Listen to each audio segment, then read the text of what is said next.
Hello, everybody, and welcome again to Nerd to the Third Power, your one-stop shop for all things nerdy and awesome. I'm your host and master of ceremonies, Dr. Gonzo. With me, as always, in this epic quest of awesomeness is our resident anime gods, the Cat. Cat, how are you doing this week? I'm doing great. I'm actually good. I am taking a week of very much needed vacation, and I have done nothing productive all day, and it feels awesome. All right. So, yeah, getting some of that R&R in, huh? I needed it so badly. So badly. Yeah, she's not kidding. From based on everything that she's put on social media about her work situation right now, it sounds like she's pretty much been through Iwo Jima. I wouldn't quite go that far, but it has been a time. Nobody's died, but not for lack of trying. Right, like I definitely came close a couple of times. But yeah, it's been a really rough time over the last few months, and work basically said you need to take a vacation and get your number of vacation hours down. So I was like, okay, twist my arm a little bit. Don't threaten me with a good time. Right. So I decided I would take off this week for a couple of days and just rest up. And I don't know if I'm capable of recharging my batteries or if I've just permanently been tired since 2002. But I'm just ready to do nothing for days. All right. And Mike, how are you doing this week? I have started a home for wayward lizards. I am well. Didn't see that one coming, did you, fucker? No, I didn't. No, I'm good. I am playing the Avengers on PlayStation 4, going through that. I am going to be talking on a podcast later this week about my favorite movie of all time, Aliens, and pretty excited. That opened up a few press contacts for me, and I got that awesome new book from Titan Books, Aliens: The Making, and or The Making of Aliens, and it's fucking cool. So I'm having a pretty good week, actually. All right. So we got a fun show for you guys tonight. Tonight we are discussing Nickelodeon. We're going to talk a little bit about the early history of the network, and we've each picked a Nick show from our childhoods to rewatch and talk about, and so that's going to be a lot of fun. And in Kat's case, she's actually chosen two, so we're going to have a bit of a double feature there. So, but of course, there is procedure to follow. As always, we're going to start with Ask a Geek, and our first question here, this one comes from Erica, and her question is for me, and her question is, having had my first experience with Dungeons & Dragons through Fools Who Ride, are there any other games or modules that I would be interested in trying out? And, I mean, Fools Who Ride is my first experience with Dungeons & Dragons itself. It's not the first pen and paper RPG I've ever played. I think I mentioned for a while that I was in a group that played a Warhammer 40k RPG called Dark Heresy for a while. That was a lot of fun. Would love picking that back up again at some point. But unfortunately, the group scattered to the four winds due to the demands of life, and I don't think I could convince the rest of this team to play it. I have been interested in trying out the Star Wars RPG, but I kind of want to get a few more games of Dungeons & Dragons under my belt so I can get used to that system. Because I'm one of those people who it takes a while for me to learn a game system, because I'm just not used to pen and paper RPGs. You put a video game in my hands and I'll have it I'll know it backwards to forwards in about 10 minutes. But you put me in front of a D20 system, I'm like, okay, all right, what do all these numbers mean? I have no idea. No one told me there'd be math.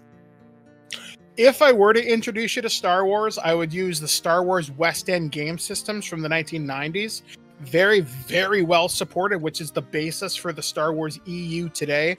The Fantasy Flight game is fine, but unless you want to go out and buy specialty dice that I don't have, no. And there is a D20 version of Star Wars, but it's not very good. It does have its fans, but its fluff is very well written. But yeah, I would do I would do Star Wars D6.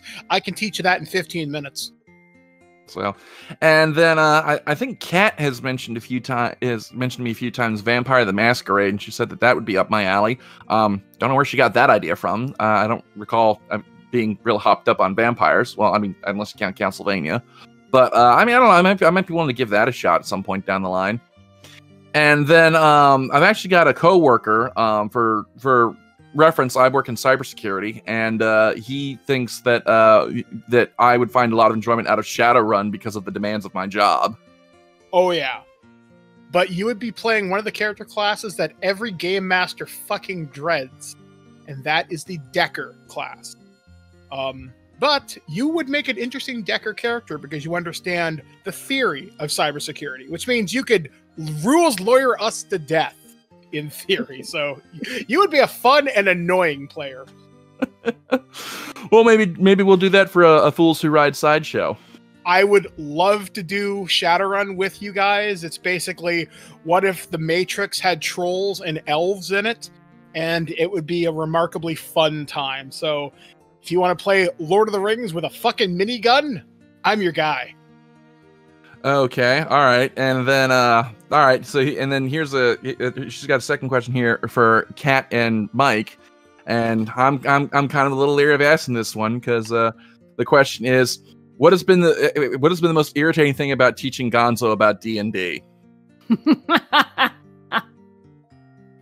I don't think there's anything really irritating. I think you just have to learn player roles at the table, and that's not overshadowing the conversation with your other players, and that's just understanding how everybody works, and that's just finding the group dynamic. Ultimately, we're not that far into a campaign, so we know each other's kind of mannerisms. Recording a podcast is very different from running a game, so you just have to learn to let people take their turn. That would be the only really big suggestion. You've picked up on the math fairly well, and you think on your feet fairly well, but maybe you don't give Cat and Skyblaze enough to do sometimes. That would be my only thing. Cat, what do you think? I would actually agree with that. There's nothing really obnoxious about teaching somebody a new game. In my opinion, it's like we've all been there. We've all been the person who is new at the thing. So we are very sympathetic to the idea that, yeah, this is going to take some time to learn because it's like you said, there's a lot of math involved, and it's not always really fun. But like Birdman said, learning to give other people a chance and learning, I guess, what the bounds of what your character is allowed to do, in terms of controlling the rest of the world. Like, you can affect your character, but you can't affect what other people's characters do. And that's not always the easiest thing to learn. But yeah. Okay. All right. And our third question: what is something that you guys have been surprised that I've picked up on pretty easily? I guess she answered because she figured you guys were just going to beat the hell out of me with the second question. She, want to give me a little ego boost so I don't come out of this, completely feeling down. I think you've picked up on the role playing fairly well. I think you've picked up on the world that I've set out for you fairly well. I mean, overall, I'm pretty pleased with the way Fools Who Ride turned out, other than a misunderstanding with the rules, and that's totally on my behalf. But fuck, that episode just came out, by the way. Yeah, oh no! That was a fun time of misreading a rule. So should wear my glasses. But no, you've picked it up pretty well. I would say you work well with the group dynamic that we have. Yeah, I mean, overall, I don't have any major complaints about you. I think you're learning well. I think you'll pick up other role-playing systems just as easily. You just have to get over that fear of this is math, this is scary. And yeah, I mean, overall, I think you're more adaptable than what you think you are. Okay, all right, I appreciate that. I don't really disagree with anything that Mike said. I think it's very, very much the same. I think you picked up on the role-playing part really, really quickly, and you really committed to it, like hardcore. Like, here's what we're gonna do. Here's my character. And then like understanding how the role-playing part works, I think you picked up on really well. I can't shit on you for that, my friend. All right. Okay. All right, and let's see here now. Next question here. This comes from Ryan, and his question is for you, Kat. And it's, when, God willing, conventions start opening up again, what is the first thing you're going to do at the first con that you go to? Oh my God. We're going to assume that it's not one that you're running. Lick every doorknob. Sorry. Oh my. Oh. I generally actually don't go to conventions unless I'm running them. Okay, so just imagining myself, even if it's at my own convention that I run, the first thing that I want to do besides wash my hands is I can't wait to walk through a dealer's room and just like watch people. I know it's creepy, but like I love people watching at conventions. It's like one of my favorite things to do because as a showrunner, somebody who's running a convention, it brings me a lot of satisfaction to watch people as they're enjoying this thing that I help bring together. And the dealer's room is one of my favorite places to be because it's really high energy area where people are like freaking out about this cool thing that they found. And I love just like standing off to the side or chatting with a vendor or somebody that I know and just marveling at all of the people who are out there enjoying themselves. This is really, really cheesy, but this is really how my mindset is. So I can't wait to go to a convention again and just see people enjoying themselves. Okay, and he's got a second question for me, and that's how has the lockdown and quarantine affected my game collecting? I'm doing a lot of online shopping, I don't really like doing a whole lot of online shopping, like, you know, doing the eBay stuff, unless I'm looking for something really hyper specific. To me, the fun of collecting is actually going out to the stores and digging through the shelves and, you know, searching for, you know, some hidden gems or something that I've been really looking for, or stumbling across something that I've really been looking forward to, and then sobbing uncontrollably when I can't afford it. Oh, that copy of Snatcher, that's gonna hurt for a while. I mentioned because of quarantine, I actually picked up physical game collecting again. Really? Slightly, ever so slightly.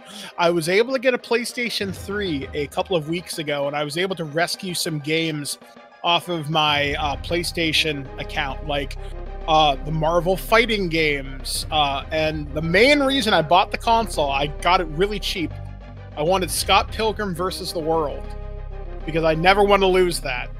But I went out and bought a bunch of games via Facebook Marketplace because I, like the grand idiots of this show, decided to rebuy, with my own money, Aliens Colonial Marines because I just really want to shoot a pulse rifle. I bought Metal Gear Solid 4 again because that game has never been ported. I bought Persona 4 Arena, and I bought Aliens vs. Predator. Man, Persona 4 Arena irritates me because, all right, so you know how the Xbox One is backwards compatible with some 360 games? Mm-hmm. Okay, it's backwards compatible with Persona 4 Arena, the base game, but it's not compatible with the Ultramax re-release that came out like a year or so later, and that's the one I have. So if I want to play Persona 4 Arena in glorious high definition on my 4K television, I'm fucked because I don't have the version that is compatible with my Xbox One. If they made a Persona 5 fighting game, I'd be all over that. I'm actually honestly surprised, just side note here, that we still haven't gotten a date for Persona 5 Strikers in the West. I am so surprised. You mean Persona 5 Scramble? Whatever the fuck it is. Yeah. But yeah, I'm honestly surprised we haven't gotten it. Like, we didn't see it at Gamescom. We didn't see it during that Nintendo Partner Direct. It's just, we know it's coming. We just don't know when. So, give me my fucking Persona 5. Well, I mean, we didn't get a date for Persona 5 Royal until like 4 months before it was released. Yeah, I mean, there's still hope. That's Maybe that's just Atlas. So. So, and I mean, we only just I think it was like 2 or 3 weeks ago, finally got a release date for Shin Megami Tensei 5, and how long have they been hyping that up? 2017, I think. So yeah, it's been a while. But Yeah. anyway, continuing. But yeah, no, the thing that I enjoy most about collecting is actually going to the stores and talking to people and digging through the shelves. And I've been able to do some of that, because Maryland is no longer under total quarantine. So there are some shops that are open up for limited capacity. And there's one that I go to that you actually have to make an appointment if you want to go in, because the shop is actually so small and cramped that social distancing is like an impossibility. So you've got like, okay, I'm going to come up at this time and I'm going to be there for like 30 minutes, and you have to actually like put down a pre-purchase on something so that you don't just come up there and loiter for 30 minutes. It's kind of insane, but these are the times that we live in. But I haven't been able to go up and make a circuit up through Pennsylvania, which is where I do, a lot of my really big game shopping. So most of the stuff that I've been adding to my collection now is mostly newer stuff that I've got on pre-order or stuff that I missed out on its initial release that I'll go up to Best Buy now that they're open and pick up on sale. I just added a Ring Fit Adventure to my collection. Actually, that's gonna be coming in the mail tomorrow. And I actually bought that to actually use and exercise because the pools are still closed and I'm a fat fucking bastard who's trying to lose 100 pounds, and I'm kind of a little frustrated that I can't get my exercise on. A diet can only go so far. But anyway, that's all the questions that we have for Ask a Geek this week. Thank you as always for sending them in. As always, you can send them to us through the email at drgonzo@nerdofthethirdpower.com. We love getting your questions, love reading them on the air. So go ahead and get your questions in, and you just might get yours read on the show. Nickelodeon. All right, and now for the main event. So, Nickelodeon. I think it's safe to say that everyone here under the age of 50 has grown up with Nickelodeon in some form or another. It's all been a part of our childhoods, whether it be watching SpongeBob marathons or, watching Avatar: The Last Airbender in your college years. Nickelodeon has been a part of our lives at some point. And so we thought that it would be fun, since a major anniversary for Nickelodeon is coming up. I'm not quite sure. I think it's like their 31st or something. I don't know. But anyway, we thought it would be fun to talk about the network and some of its history. And we also did kind of the same thing that we did with... Fuck, man, I can't remember what were we talking about the last time we each picked out a show to watch. Like that Disney afternoon. Yeah, the Disney afternoon. Yeah, and like with the Disney afternoon, we thought, and like with the Disney afternoon, God, this is how 2020 has fucked with me. I can't even remember what we did like a month ago. My brain is sushi. All right. So anyway, we thought it'd be fun, much like with the Disney afternoon show, we thought it'd be fun to each pick a Nickelodeon show from our childhoods, rewatch them, see how they hold up, and talk about them. So I guess let's just get right into that. So of course, some of the early history of Nickelodeon started in the late 80s as a network called Pinwheel, named after its flagship show. And then, it started off as most cable networks do, foreign shows and reruns and syndication, before branching out and creating its own content in the form of Nicktoons and other shows like All That, Are You Afraid of the Dark, Clarissa Explains It All, and I think we all remember the gloriousness that was the Saturday night Snick Block.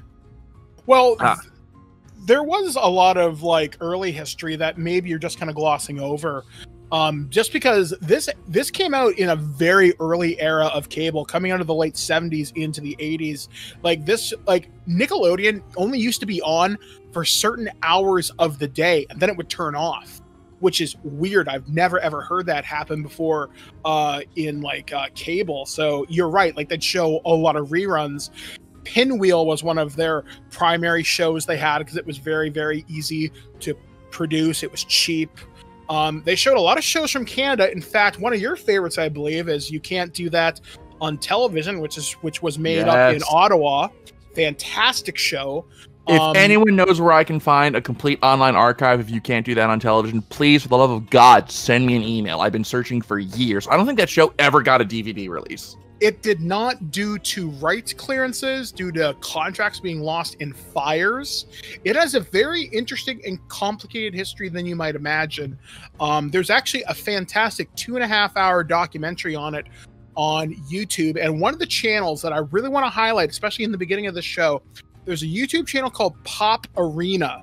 He does a show called Knickknacks, where he looks through each year of Nickelodeon and will give you a 20 to over an hour and a half or longer documentary on each show. He will talk about Leave It to Beaver, the Donna Reed show. He just did one on Double Dare, which was an hour and a half.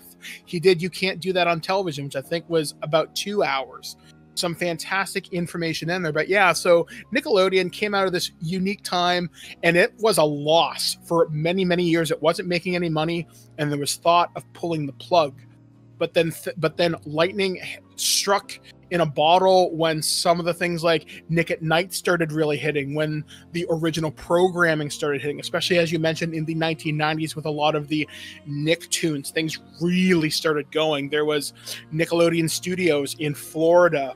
There was studios in Hollywood, New York. Philadelphia had its own Nickelodeon studio for quite some time, which I didn't know about up until recently. So there's a little bit of history for you. Go on though. And one of the things is that people tend to forget now, especially nowadays that we have so many of these types of networks, is it was the first television network geared specifically for kids throughout its whole daytime broadcasting.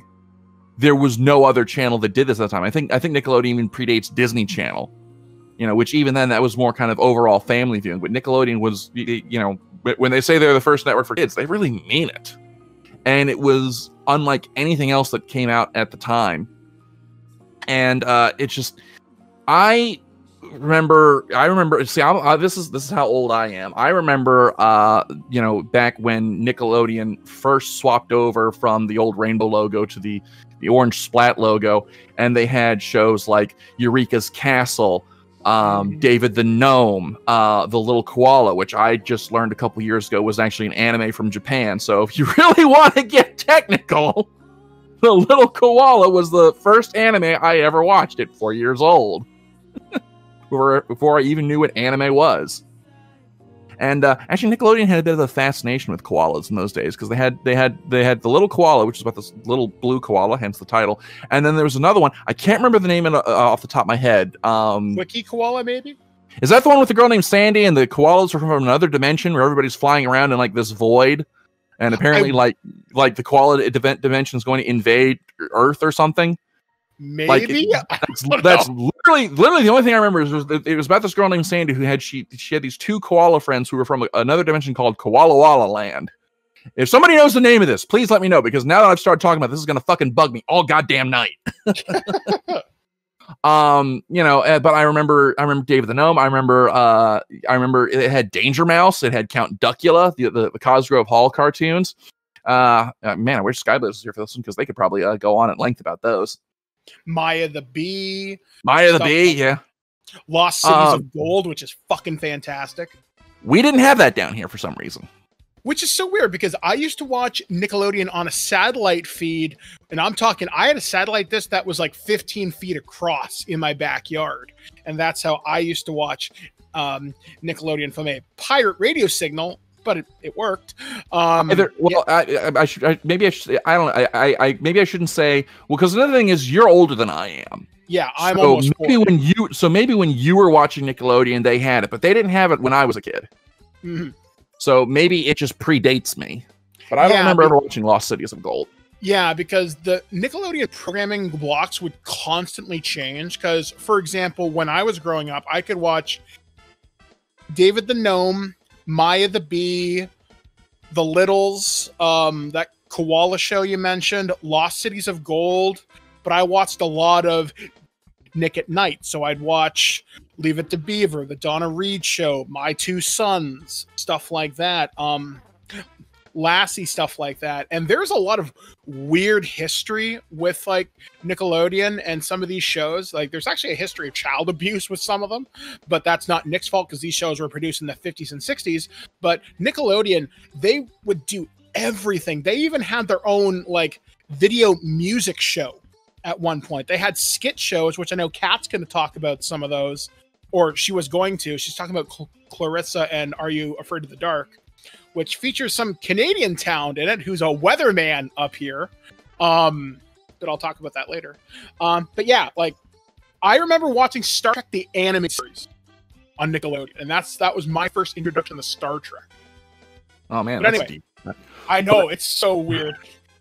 But Nickelodeon hit its stride in the 90s with the introduction of its original programming, and that was a rule that we set out for ourselves when we decided we were going to do this topic. Was we were going to pick original Nickelodeon shows and watch and talk about them, and and see how they held up. And so let's just go ahead and just get started on that. So, Kat, you had a couple that you picked out. So, which shows did you pick and why? Okay, so I really wanted to do Roundhouse. Another one I would love to find a complete online archive right? of. And then I was like, oh no, I'm definitely not gonna find Roundhouse. Let me do all that. And then I was like, fuck it, you're just gonna end up watching Clarissa Explains It All. Just go watch Clarissa Explains It All. So I watched Clarissa Explains It All. I didn't get through like obviously all 5 seasons, given that my first moment of free time was yesterday. But so fun story with this. We were originally going to have her watch. She was originally going to watch us on Verve, which had a Nicksplat channel, and I gave her my login to use it, so she wouldn't have to pay for herself. Literally 3 days ago, Verve removed all their Nickelodeon programming as we record this. So we had to jury rig something, but I'm sorry. Go ahead, continue. Yeah, so I sat down and I watched a bit of Clarissa Explains It All, and this was one of my favorite shows when I was younger. I didn't have as long and lauded a history with like Nickelodeon shows as many of my peers because I was stationed overseas. My family was stationed overseas when I was younger, and we didn't move to a place with a good cable package until the mid-90s. So I didn't watch these shows as they were airing or anything like that because we didn't have cable or anything. We never like had more than like 10 channels until we moved to the mainland US, and that was like in 95 or so. So I missed out on a lot of television when I was younger. But Clarissa Explains It All was a show that I very much loved. I must have been watching like tons of reruns of it because I think it did a majority of its airing between like 91 and 95 or 91 to 94 or so. So I've watched like a smattering of episodes over the course of several years, but I don't know. Do we need to explain what the plot is or anything like that? Or are we just assuming that people know what it's about? Well, I mean, I'm sure that the old fossils like us know exactly what you're talking about, but for the young bucks who still have their baby teeth, what was the plot of Clarissa Explains It All, such as it was? My young friends who are listening to us old people talk about TV shows. Clarissa Explains It All was Melissa Joan Hart when she was like quite young, and it was a sitcom series of Clarissa Darling and her family, and a good chunk of it is actually her character talking to the audience. And I feel like that really kind of set it apart, but it's Clarissa's point of view from everything. And it wasn't, there was other shows around the time that was like Blossom and Full House and stuff like that. And this was like a more single person centric version of the same kinds of topics that would be covered in a show like Full House, where there's a family, situation, and we're going to cover topics of interest for young people in that time period. But it's all centered around Melissa Joan Hart's character, and a lot of it is her getting into some dramatic situation, usually of her own making. Her best friend Sam, who crawls up a ladder to get to her window every single day for no reason at all whatsoever. I still have that guitar riff in my head every time. Every time it sticks with you forever. Can I just say the music in that show still slaps 30 years later. I still have the theme song stuck in my head. Na na na na na. It's never going away. Like since rewatching this, it's like okay. I'm going to be going out and finding some fucking heavy metal remix of this or something later as soon as we're finished recording. $10 says I can find one before we finish recording. Oh, absolutely. But yeah, so it's just a a little bit of a coming of age story, but there's not really too much of an overarching storyline. It's just the day-to-day adventures of Clarissa Darling, mostly following around her relationship with her family and her best friend, and her rivalry with her brother Ferguson. And there's a lot of stuff in it that it's quite funny, it's quite cute, but it is really very much a product of its time. And I loved this stuff as a kid, and everybody I know was like, oh, Clarissa's so cool because she's highly fashionable and very relatable for girls. But I think a lot of guys, a lot of boys, watched this show as well because it was just fun. I think it was a little revolutionary in that respect, that it had a girl lead, but it very much was good for everyone to watch. It wasn't like, oh, I'm a girl and now we're only going to talk about girl stuff because we have to market it to the girls. It was like every preteen could watch this and relate to it in some way. And I think that really paved the way for other shows to have girl leads, like the Secret Life of Alex Mack and stuff like that. So it really did a great job of introducing, us to a female lead for a show that anyone could enjoy. And it was really, I guess it was the first big series that Melissa Joan Hart worked on. I don't know if she worked on anything when she was younger. And then obviously she got quite famous from that show and ended up doing Sabrina. And, a very successful career, I think. Yeah, I'm looking at her. She's done a few guest. I'm looking at her Wikipedia page. She'd done a few guest starring roles, but yeah, Clarissa Explains It All was her first lead role.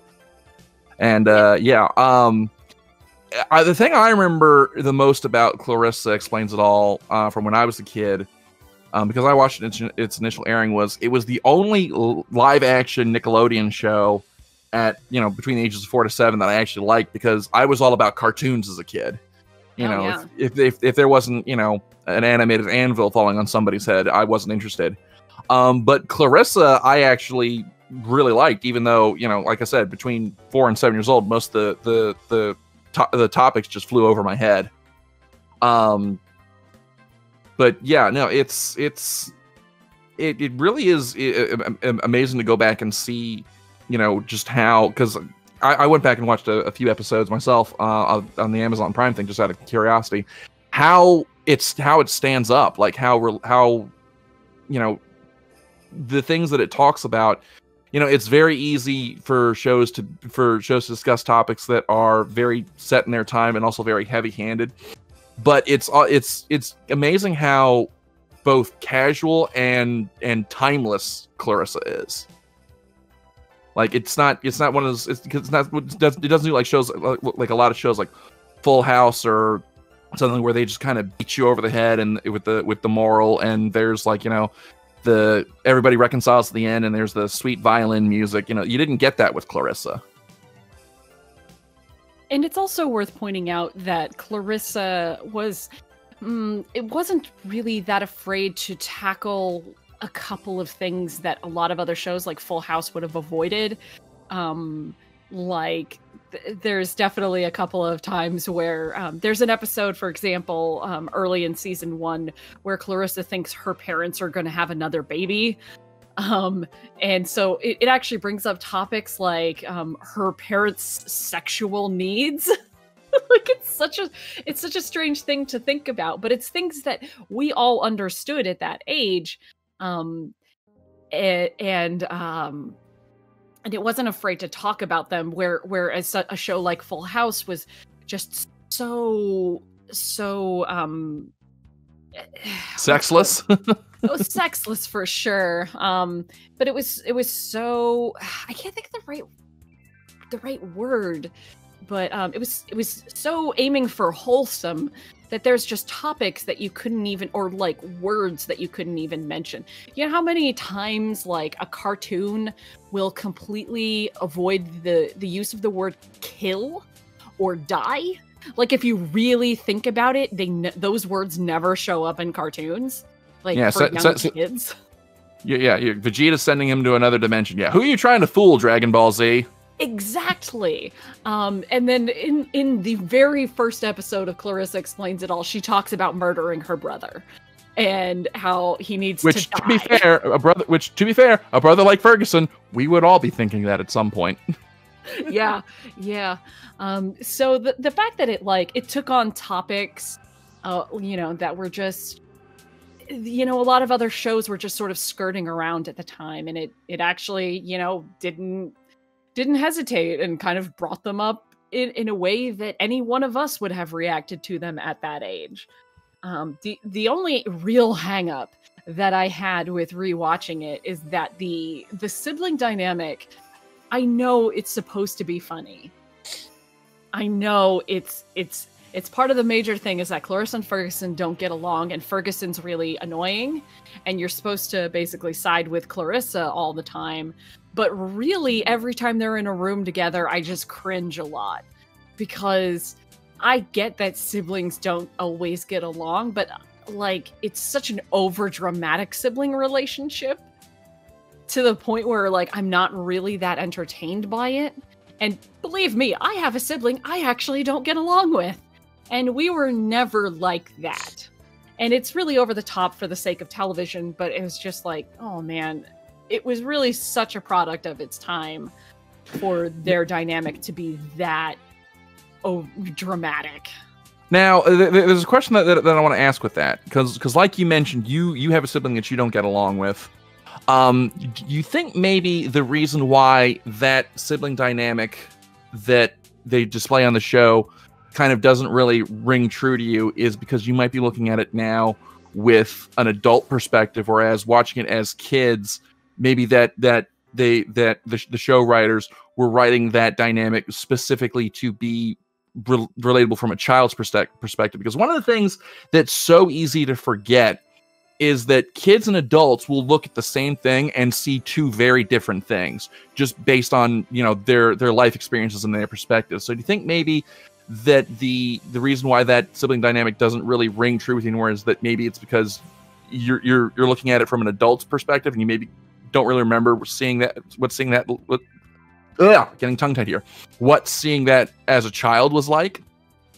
That's probably true, to be honest. I'm taking it from my point of view, which was I have a sibling that I haven't gotten along with since we were quite young, and we were more of a Cold War relationship where we don't get along, which just means we don't talk to each other, we avoid each other at all times.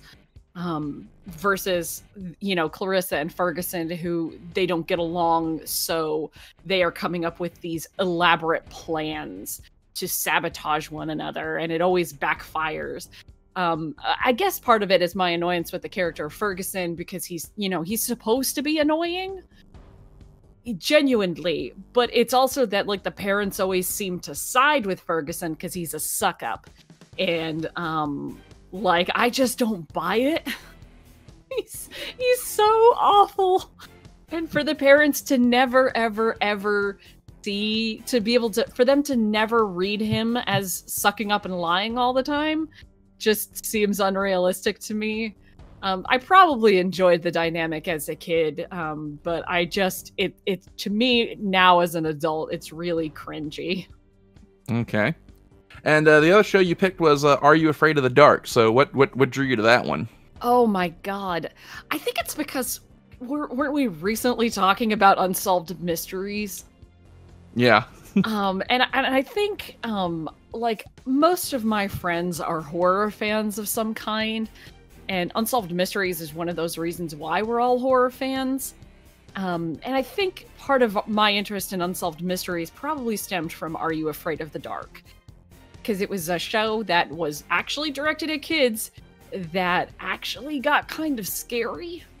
And I don't remember most episodes. What I remember is all those kids sitting around the fire, and they're all telling a spooky story, and they say, submitted for the approval of the Midnight Society. I call this one The Tale of something. And we can all still remember that exact phrase.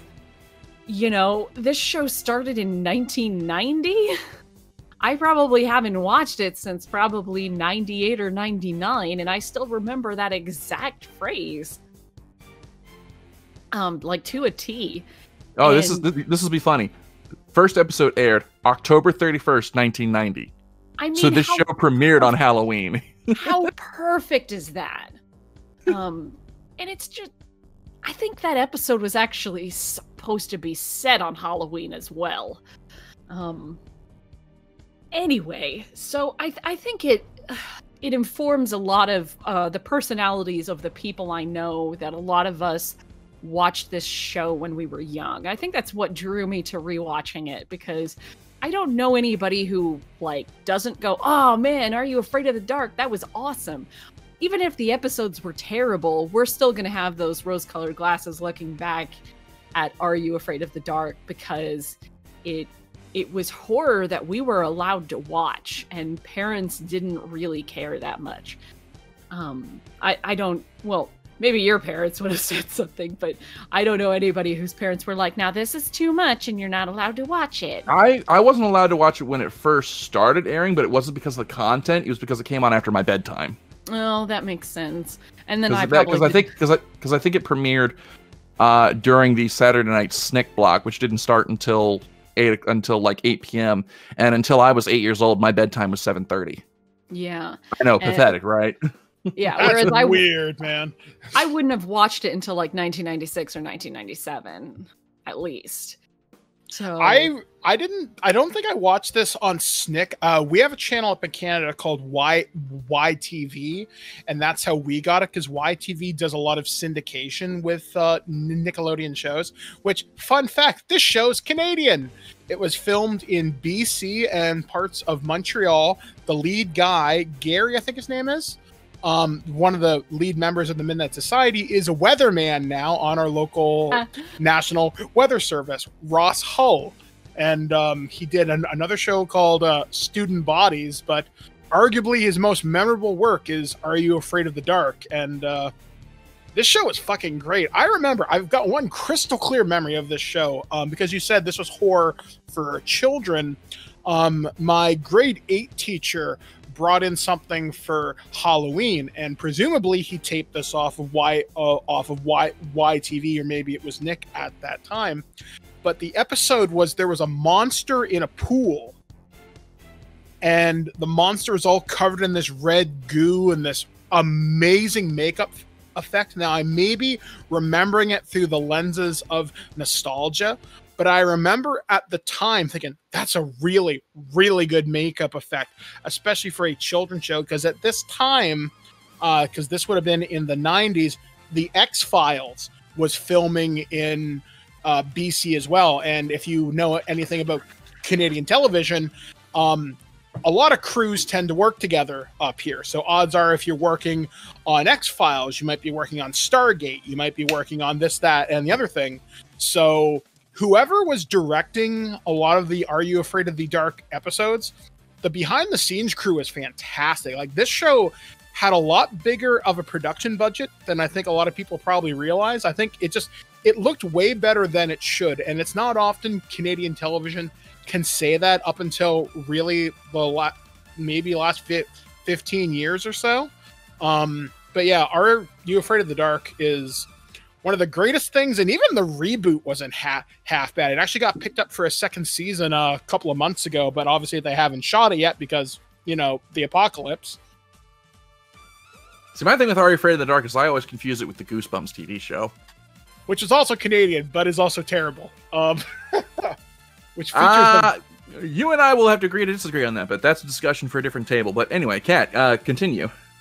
Right. So there's, as far as I understand, there is no overarching plot. It is literally just a story, like a horror story after horror story, much as you would have like reading the Goosebumps books, which were huge at the time. So it very much fed a culture of young horror fans, and rewatching this show, like, you really gotta wonder where they were coming up with these fucking stories, because they are nightmare fuel. I'm just putting that out there, that I see it and I'm watching it and I'm going, oh, okay, this is really, really cheesy. But if I put myself in the perspective of somebody who's like 8 years old or 9 years old or even 10, like, this is fucking nightmare fuel. Like, it's so creepy. Oh my god, the stories are just so wild. And what I think really makes it, what really drives the horror, is that these are stories that are being told by kids to other kids. So they are not these really inaccessible concepts like eldritch horror or anything like that. They are deliberately designed for the audience children to project onto the characters described in these stories. So they're very accessible to the audience as horror. So it's like, okay, so there was an episode where one of the kids was like, hey, I just had to move and start at a new school, and that really sucked. So I decided to write a horror story about going to a new school. And then it turns out, oh, there's something really weird happening at the school, and there's a monster in the basement. And that shit is so relatable because so many kids have had to start at a new school, or they get a new neighbor and the neighbors are vampires. I mean, obviously that's not happening in real life, but you know, you move and it's going over these actual life events that kids go through and can relate to, and then putting horror in those everyday things. And I think that's just what makes it so good. You know, even as an adult, I can still go, oh yeah, if I was a kid in this TV show, I'd be freaked out because this is not an okay time. But I think one of the other charming things was that there was a cast of characters telling these stories. Even if that cast rotated a bit, you could see the patterns of, well, this particular person tells these kinds of stories and this person tells these kinds of stories. And so you have like a sense of familiarity with them, while the actual characters in the stories rotate and change. But I think you kind of felt like you were part of their group. And I don't know anybody who didn't want to be part of the Midnight Society. Even if we didn't like make up our own spooky stories, I feel like we all kind of wanted to be there. Like, we wanted to be there in person around the campfire, telling and listening to these stories. So yeah, I really enjoyed Are You Afraid of the Dark, even though like some of it is a little silly and some of these special effects are obviously not up to today's standards, but at the time the stories are so out there, and yet fairly humble. Weird concepts with humble beginnings, and then just different story week to week, pretty easy to follow. Spooky as shit. So good. All right.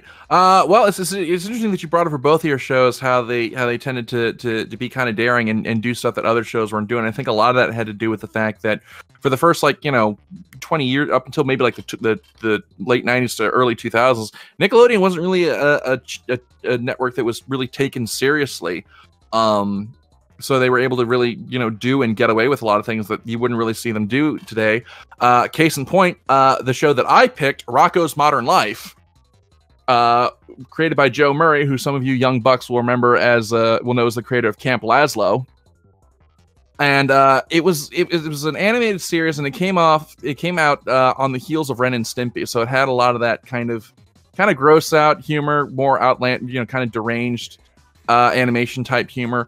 But what I was really amazed, because that was why I liked it as a kid, but going back and watching it as an adult, what amazes me now is how they managed to juxtapose that with things that speak to young adults, because the central conceit of Rocko's Modern Life and Rocko as a character is, he's just striking out on his own as an adult, and the first couple seasons are really about him dealing with the fact that he's out on his own now and adjusting to that. Like the first episode that I was able to see on the Amazon Prime thing was about how he has no food in his house, but he's also got no money to go grocery shopping until he sees an ad in the paper that his grocery store is having like a 99% off sale. And so there's all these kinds of wacky hijinks that ensue, but they're all based around these very relatable things that speak to a lot of young adults. Like, having to spend a day at the laundromat, having to go on your first road trip with friends, or dealing with being sick while you're out on your own for the first time in your life. And I was really surprised at how that juxtaposition caused the show to hold up really well. Like, there's an episode that deals with credit card debt, and this is a kid's show in the early 90s. And, I can't think of any other show that, even now, that has dealt with that and managed to be so entertaining about it. Although, I got to tell you, it was a shot in the nostalgia, because, of course, this came out in the 90s. And back in the late 80s and early 90s, back in those, if you wanted to pay with a credit card, you didn't just swipe the stripe on the machine and the computer would do its thing. No, they would take your card and put it on this machine that they would rack a slide on it like a shotgun and take a rubbing of your credit card. So when I saw that in the episode, I was like, oh man, I haven't seen one of those in years. And it's interesting to go back and look at some of the stuff that they did in this series that, again, you wouldn't see them try and do nowadays. Like, there's a one-off gag where Rocco's trying to find a job after he gets laid off, and there's a one-off gag where he winds up getting a job at a phone sex line. There's an episode where Heifer winds up choking on a chicken bone and goes to what is essentially hell and meets the devil, or Peaches, as he's called. And it's such a hysterical show because I love off-the-wall and deranged stuff like that. But again, so much of it is grounded in these young adult fears and issues that you will deal with, striking out on your own for the first time out of high school or college. And it was something that flew over my head as a kid, but watching it now made me appreciate the show so much more, because again, this is stuff that's still the gross out humor and the wacky stuff, it still makes me laugh. It still makes the inner child in me laugh. But the fact that it's all grounded around these real world issues that people in my age group are grappling with, it made me find kind of a comfort, and also kind of find a bit of the humor in having to deal with some of these what are really rather mundane situations. Like, hey, maybe this is kind of not such an awful thing after all, if I'm making any sense whatsoever. So it's really a very strange beast to go back and watch. And what's interesting to me is going back and watching it, especially after watching the Set It Cling special that came out last year, which talked about how things change and how culture changes over time, and adjusting to that. And I really think that if Rocco's Modern Life were to get a full-on revival nowadays, I think it would hold up really well, just based on the subject matter that it chooses to tackle, and the wacky way that it chooses to do so. But I mean, Rocco's Modern Life was one of my favorite shows as a kid, like I said, just because of that weird and wacky humor. And I think now looking at it as an adult, I think I understand why I was allowed to watch this and not Ren and Stimpy, because Ren and Stimpy was very much built around being shocking for the sake of being shocking.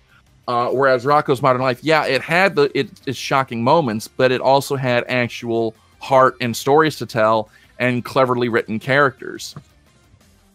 So, it was an absolute joy for me to go back and watch the show, and I loved every moment of it. And I really would like to find a complete DVD or Blu-ray copy of it somewhere that had the show as it originally aired, because according to my research, all of the DVD releases have had content cut, so they're not as they originally aired, which really kind of disappoints me. So I don't know, I may just have to hoist the colors on that one. But yeah, so that's the show I picked. Mike, now you picked something a little differently from me and Kat. So what was the show that you decided to rewatch? All right, well, children, gather around the fireplace, and as we're going to tell you a tale that begins in 1986. That's right, back when Nickelodeon was just beginning to really start in earnest its original programming, and that was the children's game show Double Dare. That's right. This is a show that has aired for over 600 episodes from 1986 till just recently, 2019, where the show was canceled after its 2-season Revival, which did bring back original host Mark Summers, who you may remember from Double Dare. He's done stuff with the Food Network.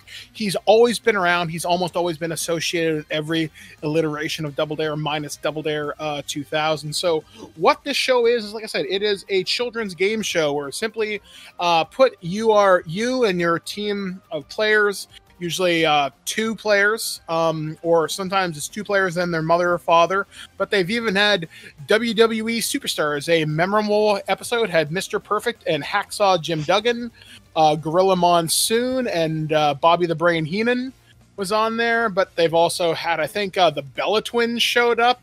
Lou Ferrigno and Weird Al were on there. So yeah, it's weird. But yeah, so what would happen is you would go out, you would answer trivia questions. However, if you couldn't answer that question, you could pass it over to them. And you could say, all right, I bet you can't answer it. And then if they couldn't, they could double dare you. And then it would eventually end up where if neither team could answer it, you could take a physical challenge, which might resemble, here, I'm going to put you in a hula hoop and we're going to throw water balloons at you. And how many go through the hoop? Or here is a roll of toilet paper. We're going to make a mummy out of you. Or here, you have to put a slime bucket on your head and pour that slime bucket onto your other person's head and try and fill it up within 30 seconds or something like that.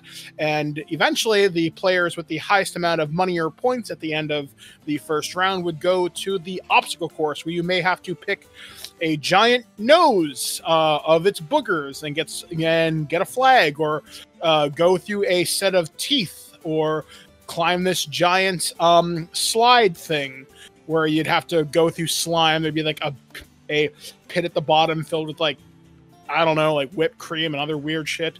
And there'd be like a giant 1-ton hamster wheel you'd have to run until eventually so many parts lit up and you would win. You could win things like a gift certificate. Usually a really big prize was a trip to space camp or a vacation, stuff like that. Weird little bit of trivia. There have been international versions of Double Dare, which were in Australia. There was a French-Canadian version as well. There's even an adult version, which featured a then known as Bruce. Caitlyn Jenner was the host with Scott Baio, which was random, and they could win a Ferrari or a convertible or something stupid like that. It didn't get past the pilot, but they did try to do it because that's how popular Double Dare was. Because the show was really easy to produce in 1986, they actually rented a studio out in Philadelphia, and they would film 5 episodes a day, which means they could really kind of figure out what was working. So they could air the show every single day. And when the show started out, it had a 0.6 rating, which if you know how the Nielsen system rating works, that's not a whole hell of a lot of people. By the end of the week, they tripled their numbers. It became the fastest growing cable television show. It may even be in history. And it was huge for Nickelodeon. People were watching it all the time. Job offers for Mark Summers started coming in left, right, and center. And Nickelodeon's like, damn, we've got a hit on our hands. And it was just this amazing phenomenon to be alive in. There was so much Double Dare merchandise. There was a Double Dare Nintendo game.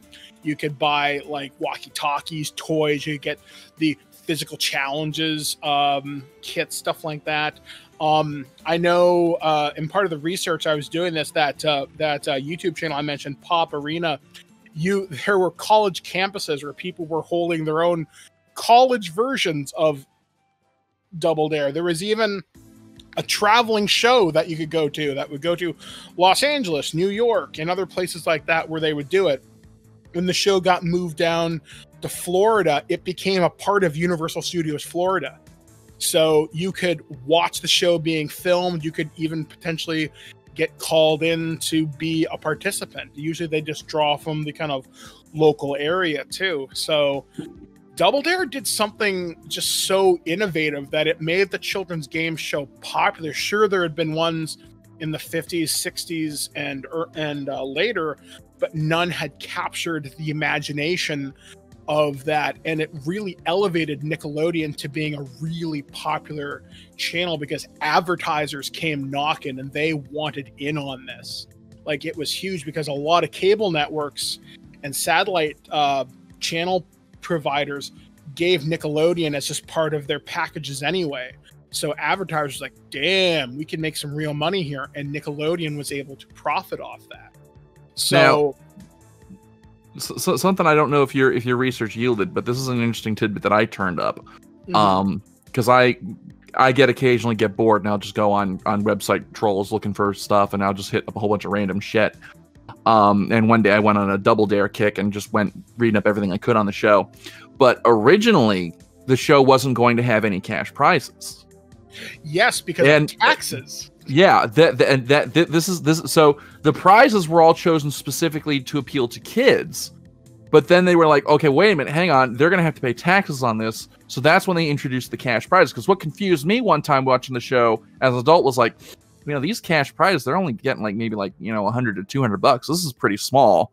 This is like chump change. And then I went looking and I was like, the prizes were given out. The cash prizes were just so to cover the taxes of the material prizes. I was like, oh, that's actually really clever. Yeah, I think in the research that I came across, if you happen to play particularly well and you hit everything possible, you could probably get $400. And $400 to a 10-year-old is like giving them $1 million, right? So, especially in the 90s. Oh yeah, so your dollar went really damn far. So you could do cool things, but some of the prizes were, as I mentioned, you could get a Toys R Us gift certificate. Here's a savings bond. Here's a radio. But you would get cool things like going to space camp. My God, I wanted to go to space camp so friggin' bad because it looks so cool. And as far as I know, it is still operating, which is just really, really, really neat. But yeah, Double Dare had just accomplished something that nobody had done before. It became so wildly popular that Fox picked it up. It produced Family Double Dare. And then the show just suddenly stopped in 1993. And then it ran in reruns until 1999. And then Double Dare 2000 came back with a new host, new set, new challenges. Although the obstacle course was now the slopsticle course. And there's a monkey that could do backflips because year 2000. It lasted like 65 episodes, I think. It didn't last that long, and then it went dormant for a really, really, really long time. But there was like a show that like you could do. I think it was at the Nick Hotel, which I think they closed in like 2016 or something. Yeah, and then the show was revived in 2018, and Mark Summers came back, which was really, really, really awesome. Can we talk about Mark Summers for a second and how he was basically the face of Nickelodeon for a while? Because I think at one point he had 3 shows running concurrently on the network. He had Double Dare, he had What Would You Do, and then I swear to God there was a third one. I can't remember for the life of me what it was called, and people think I'm crazy when I say it, but no, there was a third Mark Summers show on Nickelodeon. Someone please tell me what it was. Didn't he do Legends of the Hidden Temple? No, that was Kurt Fogg. Yeah. No.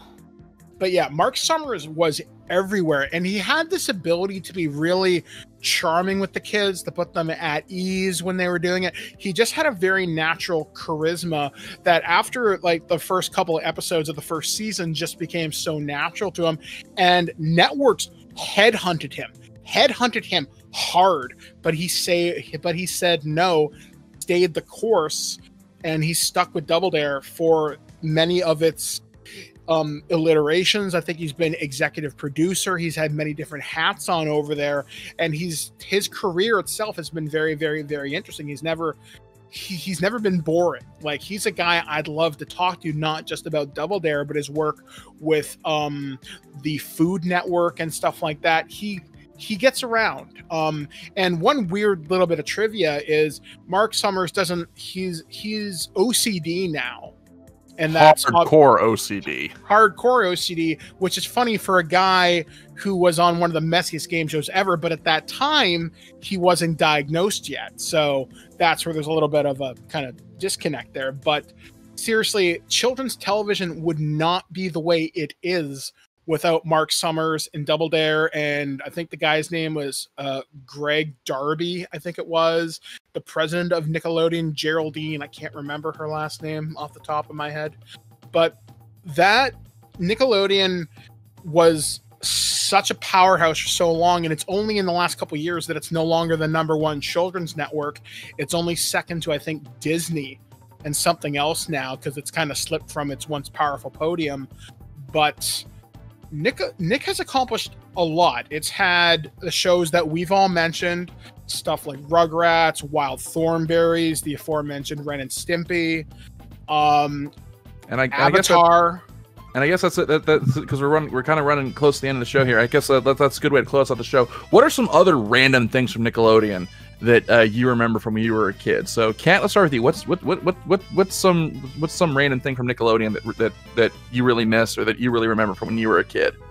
I think my two other favorite shows, and I'm really honing in on the live action shows over the cartoons for whatever reason, but Guts.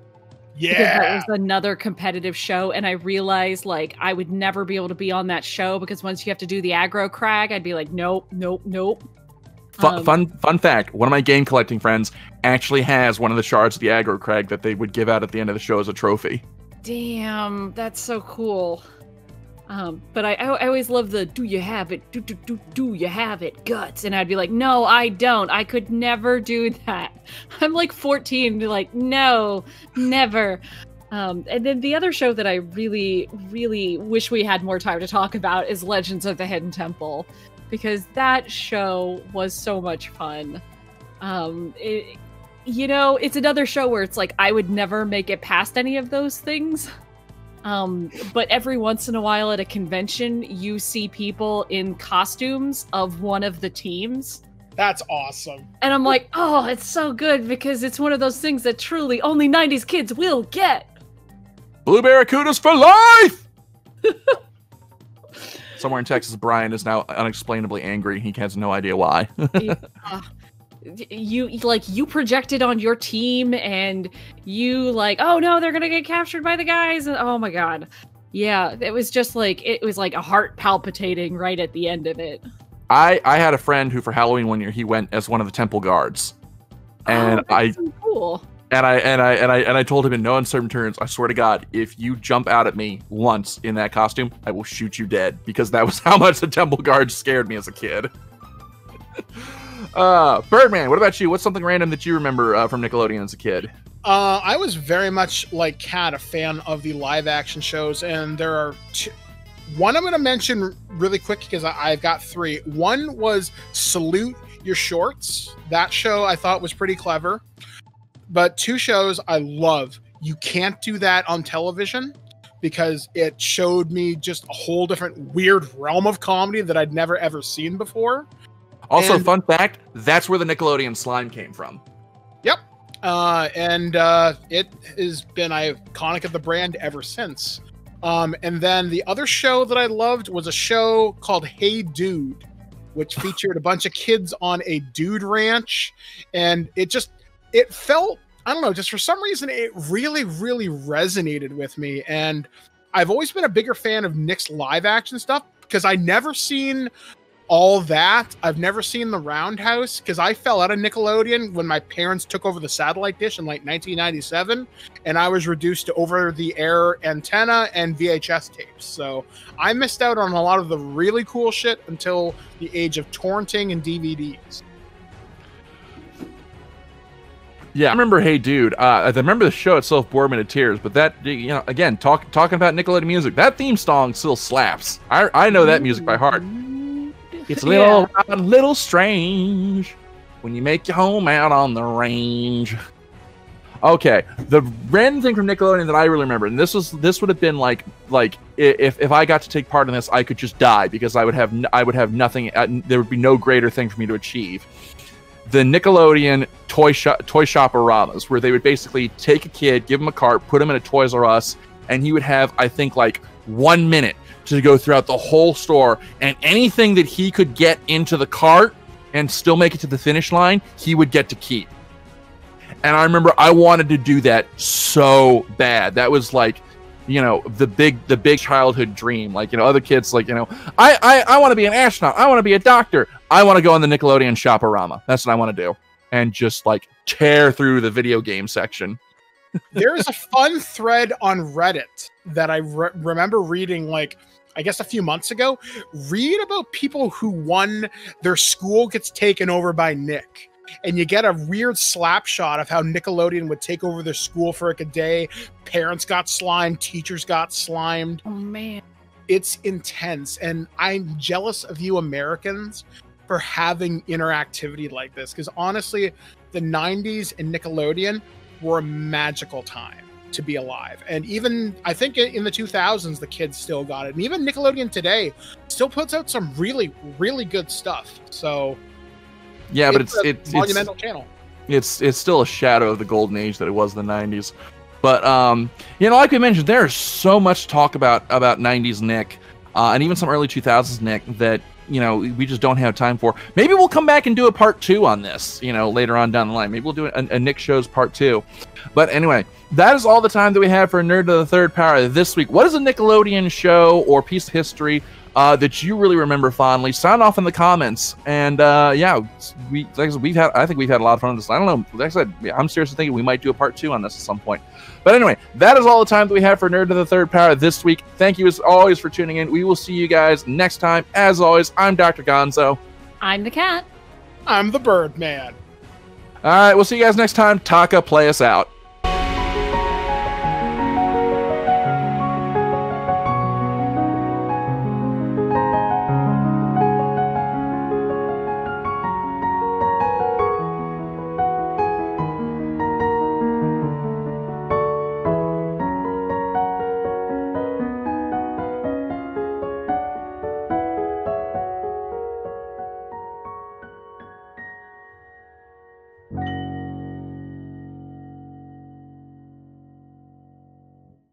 He's the Birdman. He's the Birdman. Guts.